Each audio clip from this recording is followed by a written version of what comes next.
Assalamualaikum warahmatullahi wabarakatuh. Shalom. Semoga kita senantiasa dalam lindungan Tuhan Yang Maha Esa. Perkenalkan, saya Suraji Esos MAP, dosen tetap Prodi Studi Kependudukan dan Pencatatan Sipil IPDN Kampus Sulawesi Utara pada Fakultas Perlindungan Masyarakat Institut Pemerintahan Dalam Negeri. Saat ini sedang mengikuti proses sertifikasi dosen gelombang pertama tahun 2025 yang diselenggarakan Kemendikti Saintek.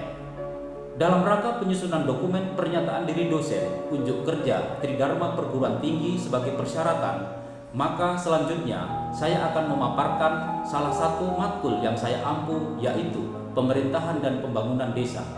Matkul ini pada semester 3 tahun akademik 2024-2025 dengan bobot 3 SKS merupakan matkul inti prodi dengan kode KBS 2100503. Pada matkul ini, praja belajar tentang sejarah pemerintahan desa, belajar penyelenggaraan pemerintahan desa, BPD dan LKD, produk hukum di desa, administrasi Pemdes, pengelolaan keuangan dan aset. Praja juga belajar menyusun data desa. Selanjutnya juga belajar penyelenggaraan pembangunan desa, pengelolaan APBDes dan dana desa, serta laporan pertanggungjawaban kepala desa. Saya menerapkan model pembelajaran deep learning, memadukan perkuliahan luring dan daring. Jumlah pertemuan kelas yaitu 16 kali, terdiri dari 14 pertemuan kelas, 1 UTS dan 1 UAS. Metode pembelajaran yang saya gunakan yaitu pembelajaran aktif, partisipatif, dan berbasis pengalaman.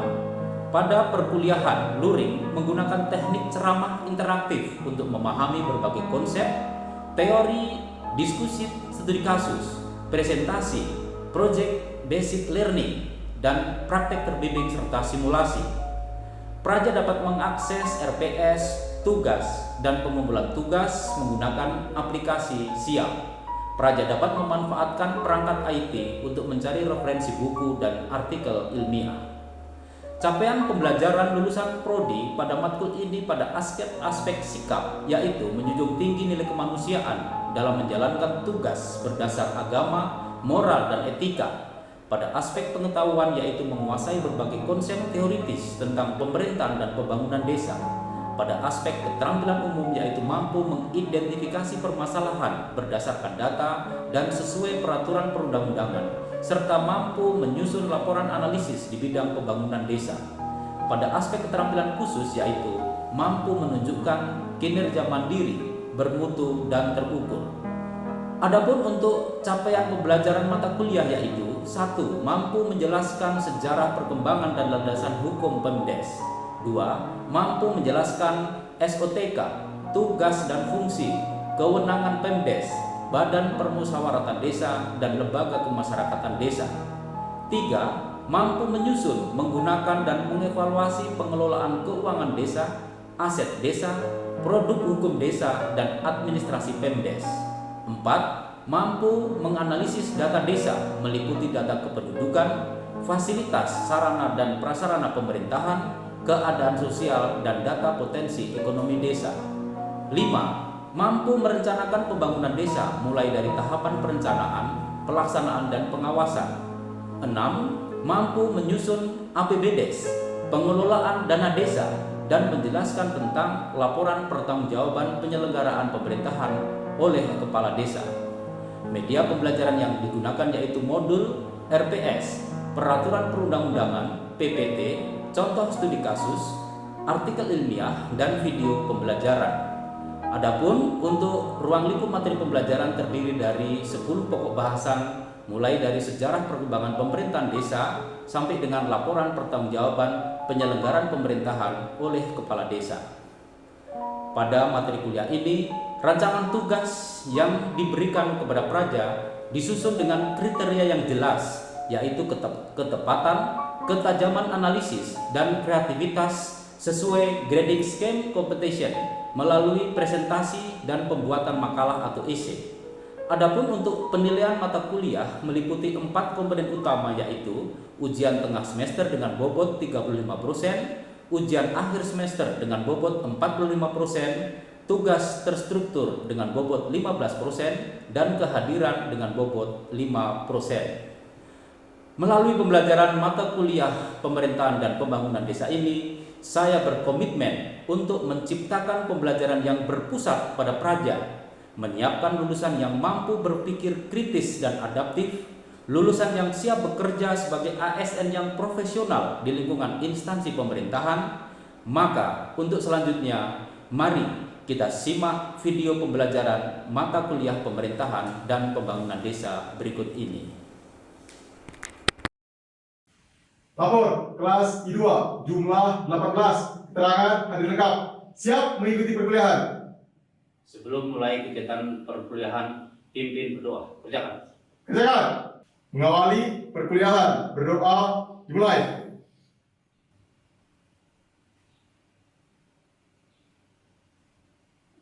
Selesai, istirahat tepat. Kan? Selamat pagi. Para praja sebagai peserta didik di pendidikan tinggi kepamungperajaan, maka materi kuliah pemerintahan desa dan pembangunan ini memiliki kedudukan yang sangat penting dan strategis. Karena dengan belajar materi perkuliahan pemerintahan desa dan pembangunan, para praja nanti akan dapat mengerti bagaimana proses penyelenggaraan pemerintahan itu. Baik para praja, tentunya 2 pertemuan yang lalu sudah banyak materi pokok bahasan. Kemudian SOTK pemerintahan desa, maka tentu saja dalam menjalankan, mengoperasionalkan dalam kegiatan sehari-hari ini perlu didukung oleh yang namanya perangkat desa. Tentunya pemahaman tentang perangkat desa menjadi penting. Oleh karena itu, bagaimana yang dimaksud dengan perangkat desa itu seperti apa? Oke, perangkat desa. Nah, untuk ini silahkan Praja Jasmine. Izin Pak, izin memperkenalkan diri. Praja Muda Putri Ratu Jasmine Salsabila Chandra, NPP 340124, asal pendaftaran Provinsi Bengkulu. Izin Pak, izin menjawab. Kalau berdasarkan Permendagri nomor 67 tahun 2017, didefinisikan bahwa perangkat desa adalah unsur pembantu yang membantu kepala desa dalam pembuatan kebijakan, dan juga sebagai unsur pendukung yang membantu kepala desa dalam pelaksanaan kebijakan itu sendiri, Pak. Baik para praja, terima kasih. Para praja sudah memanfaatkan waktu belajar dengan baik, pemahaman mengenai pemerintahan desa, pemerintah desa, perangkat desa, SOTK, sampai dengan tugas peran dari Badan Permusyawaratan Desa. Tetapi para praja tentunya di dalam menjalankan, mengoperasionalkan untuk dapat memenuhi harapan, aspirasi dari masyarakat desa untuk memenuhi kebutuhan dari masyarakat, tentunya ini perlu mekanisme. Dalam mekanisme ini para praja di sini bagaimana partisipasi masyarakat? Yang partisipasi masyarakat ini perlu untuk diberikan wadah atau sarana. Maka itulah yang kemudian pada pertemuan kali ini yang akan kita bahas adalah tentang lembaga kemasyarakatan desa.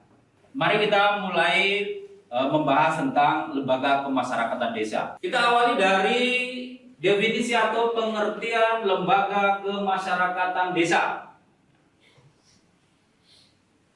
yaitu adalah lembaga yang dibentuk oleh masyarakat desa sesuai kebutuhan dan merupakan mitra dari pemerintah desa dalam memberdayakan masyarakat. Dari definisi ini, maka yang pertama adalah itu bagaimana pembentukannya. Kemudian yang kedua adalah sesuai kebutuhan. Siapa masyarakat desa? Kebutuhannya apa?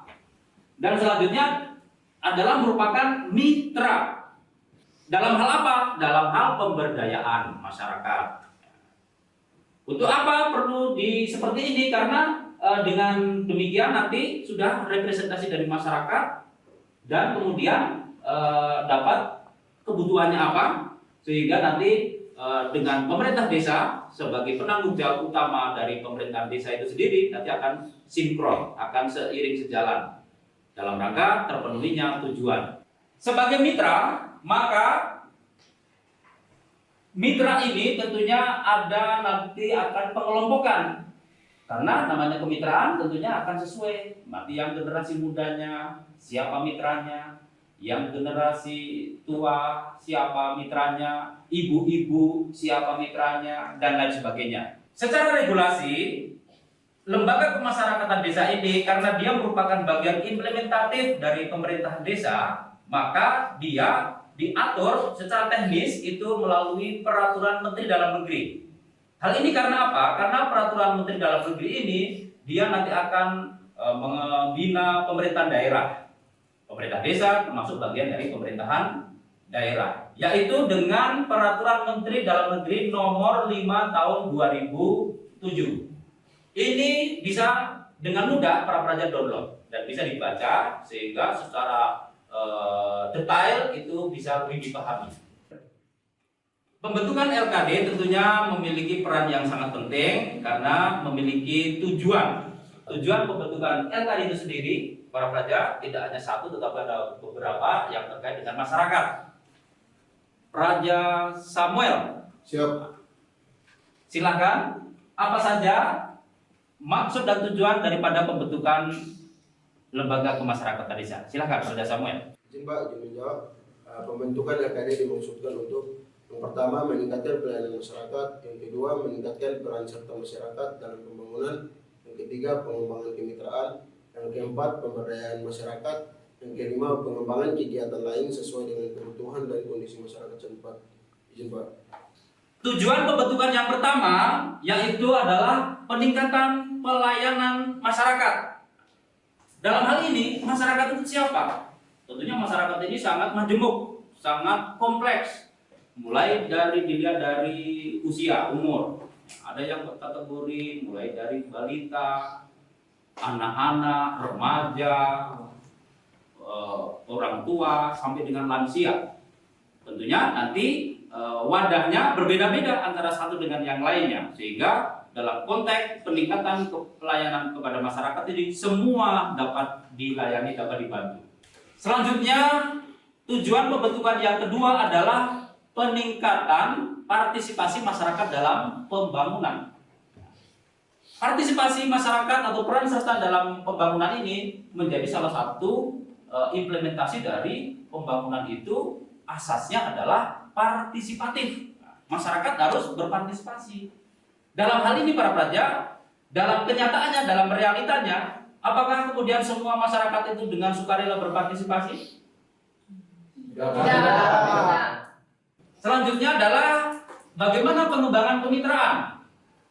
Di dalam pelaksanaannya, lembaga kemasyarakatan desa ini karena benar-benar berasal dari masyarakat, tentunya banyak keterbatasan, di mana dari kompetensi, dari keahlian, dari hal-hal yang ini kemudian perlu adanya kemitraan. Nah, siapa kemitraan itu? Biasanya para pelajar dikenal dengan nama atau istilah pentahelix.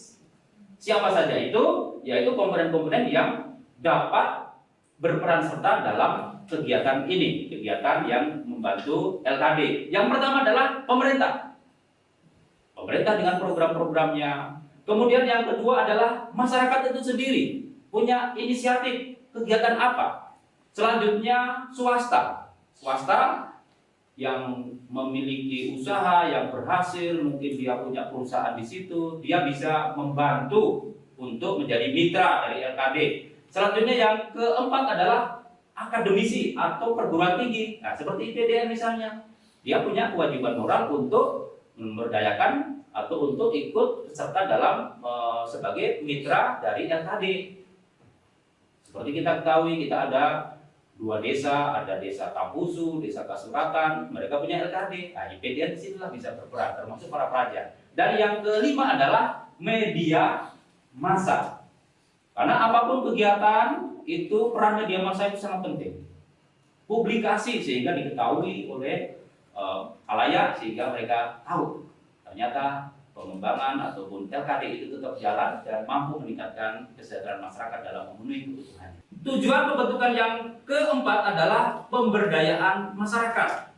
Di sini para pelajar, masyarakat itu adalah komponen yang kemudian sebagai subjek dan sekaligus sebagai objek. seperti kita ketahui dengan keterbatasan yang ada, maka ini kemudian biasanya perlu adanya komponen yang mendorongnya untuk bagaimana dia memiliki kekuatan, dia dapat mengembangkan, yaitu yang kemudian konsep inilah yang disebut dengan pemberdayaan masyarakat. Kemudian pokok bahasan selanjutnya adalah tentang macam-macam LKD. LPMD, siapa itu LPMD? Yaitu Lembaga Pemberdayaan Masyarakat Desa. Kemudian ada lagi yang disebut dengan Tim Penggerak PKK Desa. Kemudian RT, RW atau dengan istilah lain di beberapa daerah berbeda. Selanjutnya Karang Taruna. Dan berikutnya adalah Litmas atau Perlindungan Masyarakat dan lembaga kemasyarakatan lainnya. Kenapa ada lembaga kemasyarakatan lainnya? Untuk mengakomodasi adanya kondisi yang berbeda-beda tadi itu. Dari berbagai macam lembaga kemasyarakatan desa yang ada, tentunya ini perlu dipahami kedudukannya seperti apa, tugas dan fungsinya bagaimana. Nah, kita awali dari yang pertama, yaitu tugas dan fungsi dari Lembaga Pemberdayaan Masyarakat Desa atau yang dikenal dengan LPMD. Raja Kesia, ya. Tolong dibacakan.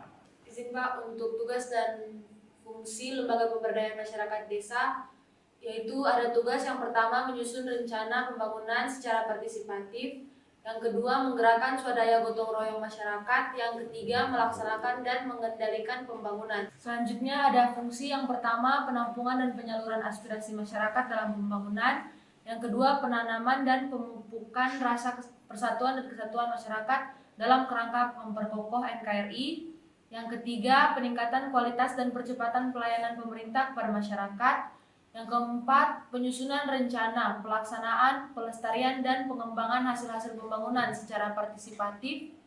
Yang kelima, penumbuh kembangan dan penggerak prakarsa partisipatif serta swadaya gotong royong masyarakat. Yang keenam, penggali, pendayagunaan, dan pengembangan potensi sumber daya alam serta keserasian lingkungan hidup. Terima kasih Kesia. Untuk LPMD, Lembaga Pemberdayaan Masyarakat Desa ini tentunya sangat penting kedudukannya. Karena apa? Karena keberhasilan dari pembangunan tentunya dengan pembangunan partisipatif masyarakat, untuk masyarakat, kesejahteraan masyarakat, maka yang paling tahu keadaan, kondisi, siapa? Di desa itu? Masyarakat yang paling tahu. Yang paling tahu kebutuhannya masyarakat itu sendiri. Kemudian disinilah dengan mereka tahu apa kebutuhannya, seperti apa yang prioritasnya misalnya, maka disinilah kemudian LPMD menjalankan tugas dan peranannya ini. Selanjutnya pembangunan itu sendiri suka tidak suka pasti akan lebih kepada bagaimana desa itu.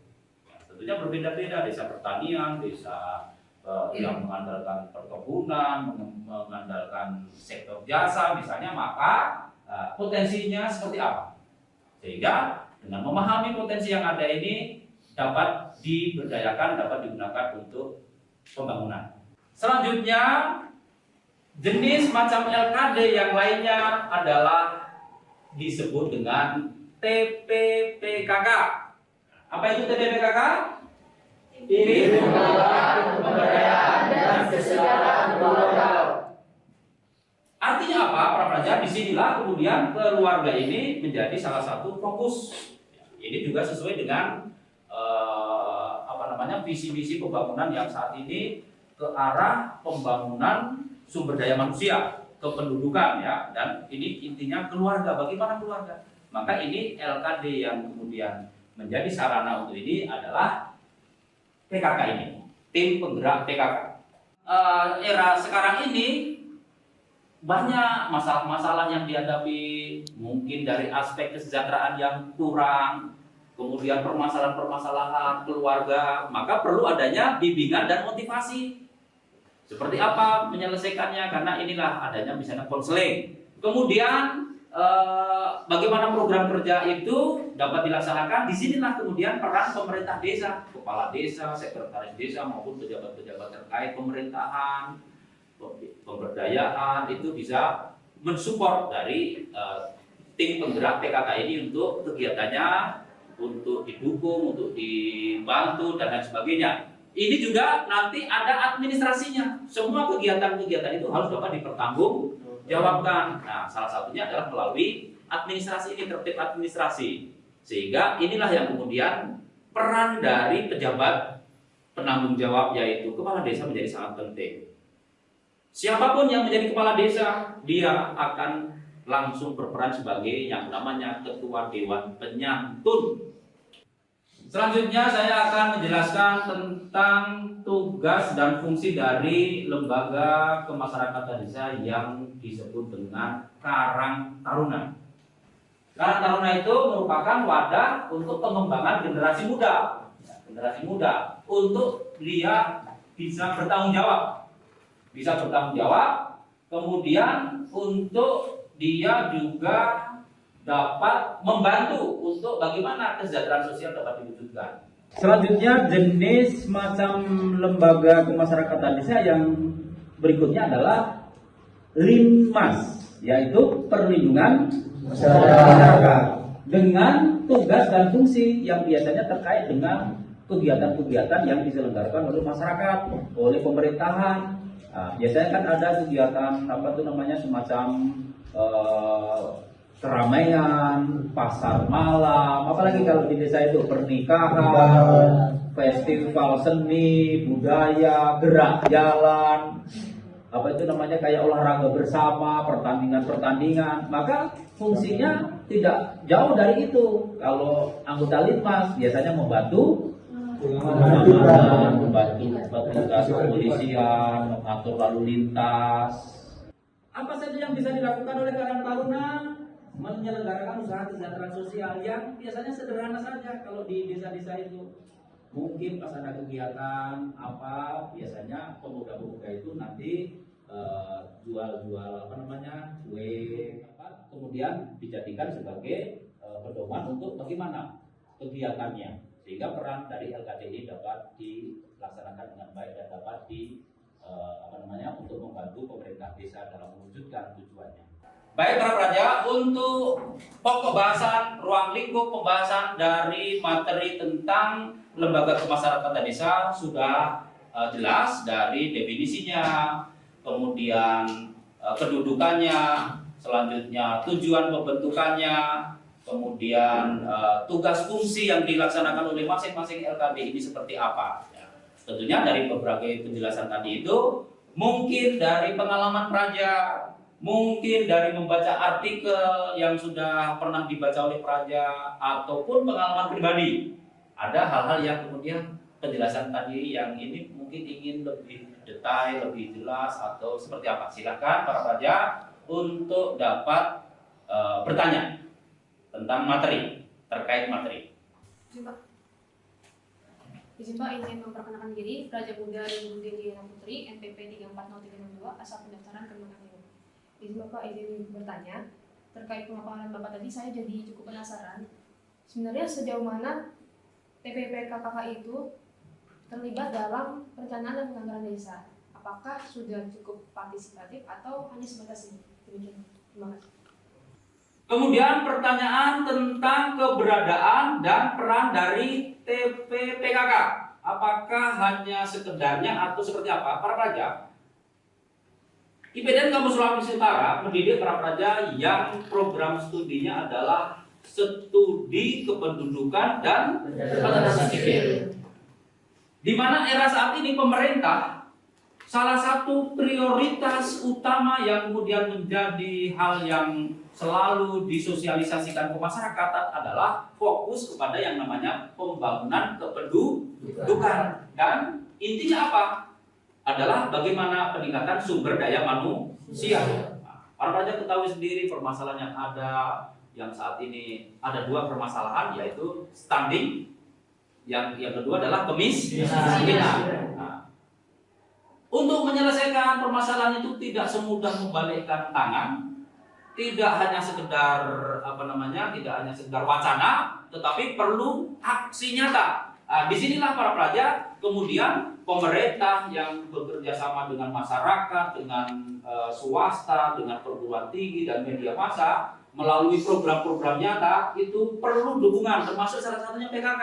Karena PKK itu identik dengan ibu-ibu, identik dengan kegiatan-kegiatan yang kemudian kebutuhannya apa, mulai dari bagaimana persiapan pernikahan, ibu hamil, vaksinasi, KB dan lain sebagainya. Jadi itu selalu dinamis. Dan pada era pembangunan kependudukan sekarang, peran itu demikian banyak, demikian penting karena keberhasilannya peran serta masyarakat sangat penting.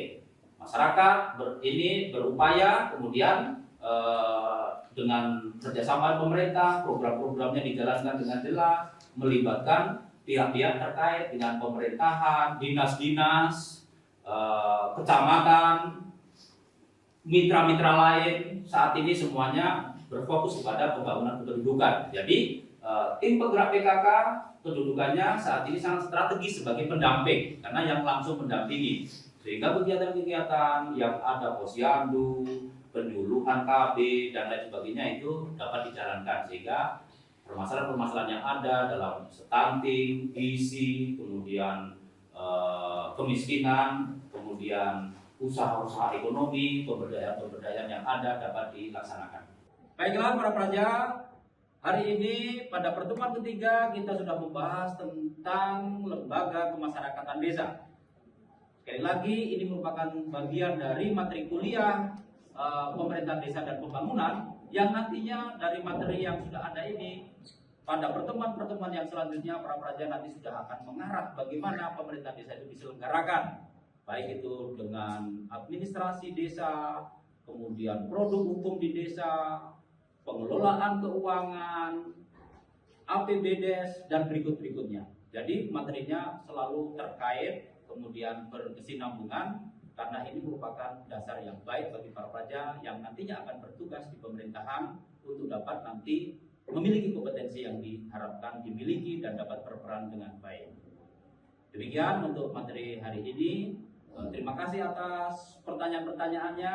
Para pelajar sudah menunjukkan semangat, mudah-mudahan tetap dipertahankan dalam mengikuti pendidikan yang diikuti ini. Semoga berhasil. Terima kasih.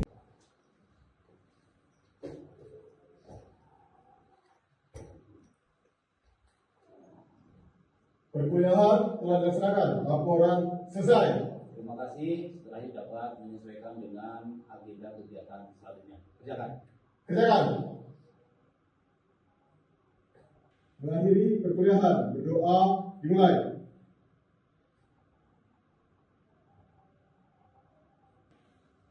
Selesai, istirahat, tempat. Terima kasih.